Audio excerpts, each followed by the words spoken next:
Tugenda kuddako ku busiru bwa Donasia. Bannange omukazi ono musiru. Omukazi ono musiru, Donasia musiru. Munansonyiwa okozesa olulimi nga bwe luti. Naye omuntu adda ku mukyala munne ali olubuto, ali okumpi okuzaala, n'avulungiramu n'omwana n'amuyita ekisiraani. Omuntu oyo aba musiru, abeera mugwagwa, omuntu oyo aba mutemu, ate bannange omuntu oyo abeera mulogo. Nze neewuunya ekintu kimu ki Donasia kyanoonya mu bulamu. I mean she has tried each and everything, every job, naye alemye okubeera successful.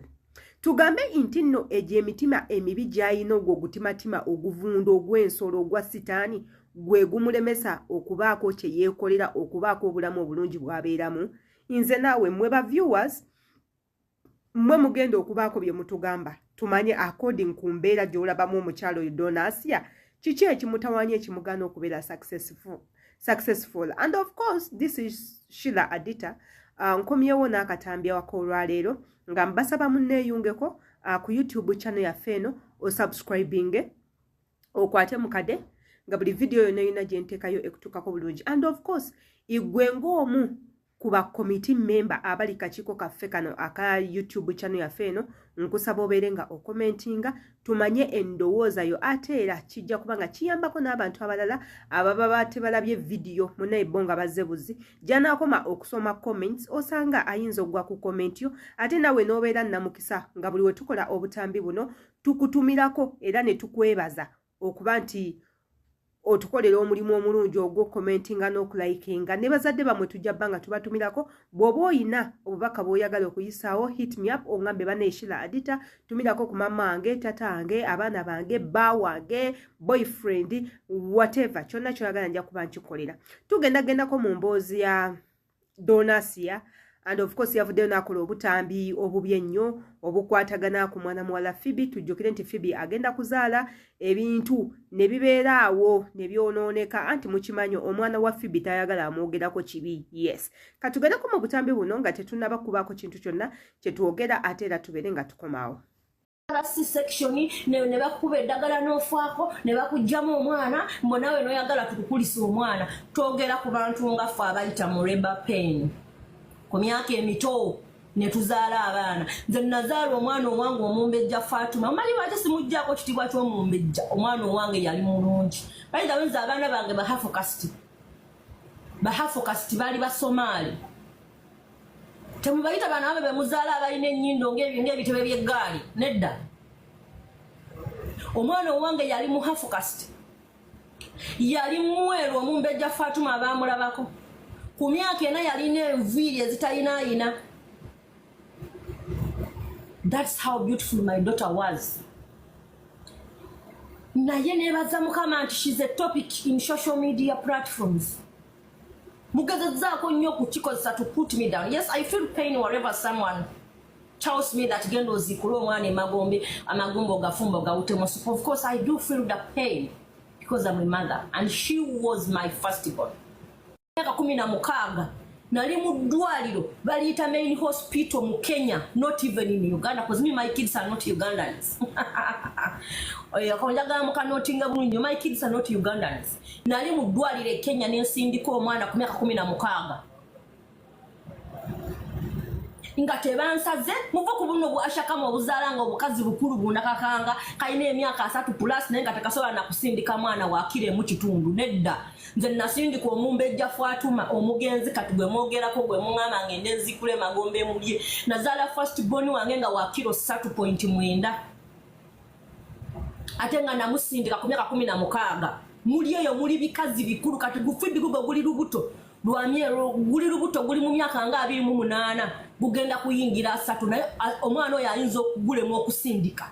Nze nagudi omwana gwe muntu mangende nzikule magombe ndye amagumba namusindika ku myaka 16.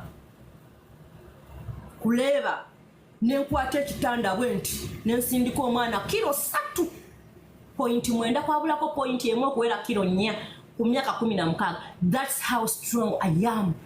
muliwo n'ebikazi ebikulu mugenda ne mufuna embuto ne mwelekerera ne mulya ne mugejanga gabizigo omusiko ne mugenda kuleeba ne mulemerwa n'okusindika abaana ne babakola C-section.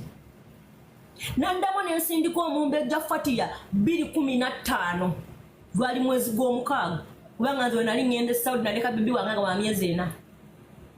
Nenzamu nengenda nensindika omumbejja Fatiya nali mu ddwaliro Kenya Tanaka Hospital. Nasindika omumbejja Fatiya Kirwez ku myaka 19.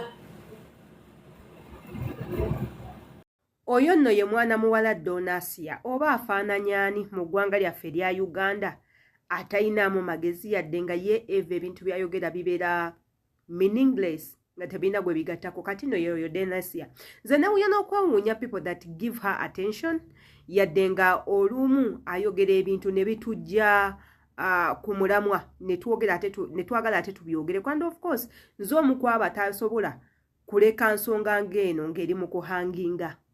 I have to come out nembako kyenjogera.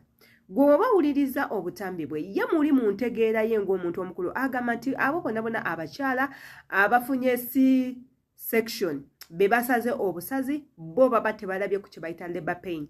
Era ye ng'akakasa abo tebabayita bakyala. Lwansonga tebasindise mwana ng'akozesezza amaanyi. Era ye n'agamba ne yewako example n'agamba nti ye mukyala Namige. Olw'okukeera ku makya n'agenda mu ddwaliro n'alumwa ebisa n'asindika omwana n'amuteeka wali. Kati here's my point and here's my question. Njagala kubuuza mmwe mwena abakyala abali eyo abaazaalako ku baana unless me abaazaalako ku baana nga tebannaba kukusala ensonga ki lwaki oba tosindika mwana. Ffenna tukimanyi nti abo bonna abakyala be basala ne bagumira babateekeko enkindo olumu baba tebalina busobozi busindika baana. Olumu abaana abo nga baagala kuvaamu oba nga tebannaba kutuuka kiseera kyakubanga bavaayo munda babeere nga bajja ku nsi. Olwa complications ezo ezibaawo abasawo ne bagamba mu kifo kya maama n'omwana okufa katuseevinge bonna. Omwana tumugjeyo maama asigale nga mulamu n'omwana asigale nga mulamu. However nga mulimu abakyala abamu abakyesabira n'agamba omusawo saagala kumala budde bungi nnyo mu ddwaliro saagala kubeera nti nninda olubuto lunume after all omwana ennaku omwezi gwo ogw'okuzaalibwamu gugulo guweddeyo emyezi 9 giweddeko munsale omwana mumuggyemu. There are those women abasalawo ekintu ekyo babeera n'ensonga zaabwe okitegeera naye gwe okuvaayo ku mpewo n'otandika ovumirira abakyala banno mbubbo tebasindika mwana simanya tebeerega ku butanda kusindika mwana ebyo si bya buli omu. If you got a chance n'ogenda gwe n'omusindika that's you. Mulimu ne bana abatasobola. And another thing banange nze mukazi gwe nja kufa nkutenda obusiru olw'ensonga odde otya ku mukazi eyakatandika okuzaala omuddeko. Anyways nga tetunaba kumala budde waliwo omuwala eyazze eyansanyusizza eyaze ku live ya Donasia tuwulirize biki bye yamugambye ate era tukome tumalirize video. DJ baleko Kale naawe gye baleko oli otya Queen of Gishu bibulungi kikazo gambo kyo naye nagudigwa omusajja gwe yakwata n'ojjamu akabuto ovuma otya omwana w'omuntu atajjanga ku nsoli ng'akalambo k'omwana wo. Ovuma otya omwana wa munno nga tannajja ku nsi nga tamanyi n'abazaalibwa bwagenda muzaalibwamu ekyo kimwe kikulinga kiro y'embizo yasaamirira. Gwe gwalagwa nali manyi waddamu ku magezi naye nagudi okuva we bakukwata n'ofuna olubuto amagezi gaagaanira ddala okutegeera obutima ogubi gw'oyolesa. Bino byeyogera tobyogeza mutima mulungi byogeza gutima gubi na bulogo. Oyasaamirira ku mwana wa muno gwe kikazi gwe obufebye budde bwalimu yeetaaga okuddaano okudisikasinga ku mwana wa gantu agabi mwogo ogumwa olinga akalambo k'omwana wo kumannyo kombizi ggwe toddangamu kwasamira ku mwana wa muno gwe kisiraani ggwe. Omwana oyo n'afuna obuzibu nagudi ojja kubeera konsaanidi malayika eyo gyogerako kimwagaagamwa gwe embizi ggwe kumannyoko sunulanga n'olumba olutta abantu gwe mayirani ggwe funa ebirala byogererako ova ku mwana wa muno kisiraani ggwe. Va ku bantu gwe gunagudi mwogo ogumu okulinga nga empale ezitali njozi kiringa ekibada toddangamu kwasamira ku mwana muno komanyoko. Fibi yakola kikisiraani ggwe yakola kiko manyoko kiraba obutamu kalinga ng'obutako bwa ddole. Gwe muzimu gwe va ku mwana bantu ku baana b'abantu guli ku malayika etanazaala nakuzaala kino ekiwala kyasaamirira. Gwe olabanga kituufu we buno budde obw'okudisikasinga ku mwana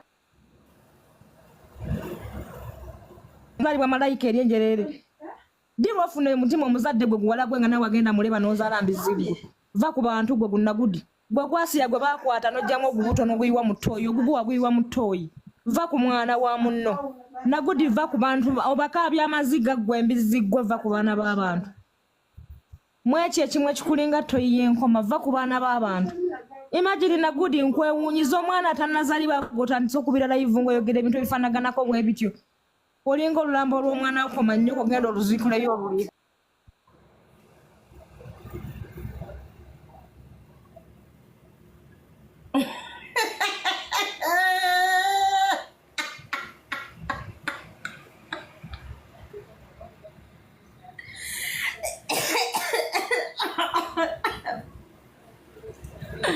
Rest in peace, my beautiful daughter. Omwana oyo gwe boogerako gwe bavuma omulambo yafa 2013 mu mwezi gw'omukaaga ennaku z'omwezi nga 22 twali tetumanyi nti oba TikTok eribeerawo. Facebook I think yali yakajja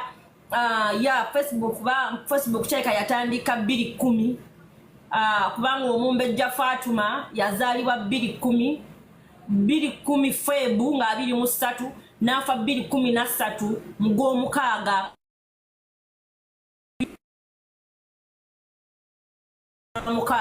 yafiira mu Kenya. Yes, cause nze abaana abange si bannayuganda. Omwana oyo mumuwulidde bulungi singa mbadde kumpi nandimuwaddemu ne ku bugalo ne mukubirako ku bugalo ne mugamba wuu wakoze ekintu ekirungi yamugambye Queen of Gisu. How are you Queen of Gisu? Naye n'amugamba gwe Queen of Gisu baakukwata bukwasa okuzaala omwana ate n'omala omwana n'omugjamu oyina lukusa kirwogera ku baana ku abagenda okuzaala oba abakedde ku makya ne balera embuto zaabwe oyina lukusa ki? Omwana oyo namusanyukidde however nga yayogedde ebigambo bingi bye tugenda okuba nga tetuddamu naye ate nga points ze yabadde ayogera zonna zaabadde ntuufu oba oliawo. Kati nno kino kibawa ekyokuyiga buli omu ayina history behind her or him. Mulekere ngaawo okuzza bannammwe wansi ate respecting mmwe ng'abakyala. Tukimanyi nti nno ne mu Bayibuli ne Qurans zoogera nnyo ku bakyala okuba nti abakyala ffe tuli evil. Yes, women are evil. Omukazi akola ekintu ky'otamusuubiriramu. Omukazi mu ssaawa gy'olowooza nti asanyusa ate ye mwanyiigira. Omukazi ayina embeera ezitategeerekeka ffenna including me inclusive sigenda kubanga nejjamu. So bw'okenda bukezi ku makya gwe ne weeteeka mu kiti ekitono ogamba nze amwe woman naye kandowooze nga musajja tukuwa na kifo kirala nnyo w'olina okutuula. Yes, tukuwa ekifo kya njawulo w'olina okutuula olw'ensonga gw'otuvuddemu otuvuddemu nodda mu kifo ekiki eky'abasajja kyovula bawali abakyala be bagamba ono omukyala musajja not that nti oba ayinza okuba ayina obutonde bubiri oba talina mabeere oba no wano IQ ng'ekola nnyo nga tasobola kuvaayo n'ayogera bigambo bitaliimu nsa nga tasobola kuvaayo mu bantu n'ayita bukunya tasobola kuvaayo mu bantu neyeekolakola ebintu ebigenda okumuswaza ng'ayina kye bayita self respect. Ekyokulala ng'ayina ebintu eby'okufiirwa mu bulamu nga tasobola kukola bintu by'amanyi nti bigenda kwonoona erinnya lye byonoone mu famire gy'ava abantu abamwetoolodde nga ba boyfriends husbands abaana n'ebintu ebirala. Ne some of you bw'oba tolina kuswala ku mutima likes of Donasia tuba tugenda kuvumira ddala nnyo. Yenze Sheila Adita kamberekereze gwe natanaba ku subscribinga ku YouTube channel yange eno. Tuteekako updates nyingi, twogera ku bintu bingi, twogera ku nsonga z'okukola Bulaaya, ebiri mu ggwanga lyaffe, ebintu bingi nnyo. Gwe kyolina okukola subscribinga, kwata ku notification bell nga buli video yonna gye nteekayo ekutuukako bulungi. Ate don't forget to subscribe. Gwe olina wenna ayagala okunkubirako kozesa link gye mbateraawo ojje ku Instagram yange onyige follow so that wonkubira essimu nkukwata. Ate abaagala okunsangayo ku Facebook nkozesa Sheila Adita page mwena abaludde nga munfollowinga mbaagala nnyo. Ate era nga ne ku TikTok ninayo accounts 2 number Sheila Adita page ne Sheila Adita 1. Ku Snapchat kwendi bulungi nnyo jangu tubeere nga twesangayo embaagala nnyo. Be blessed.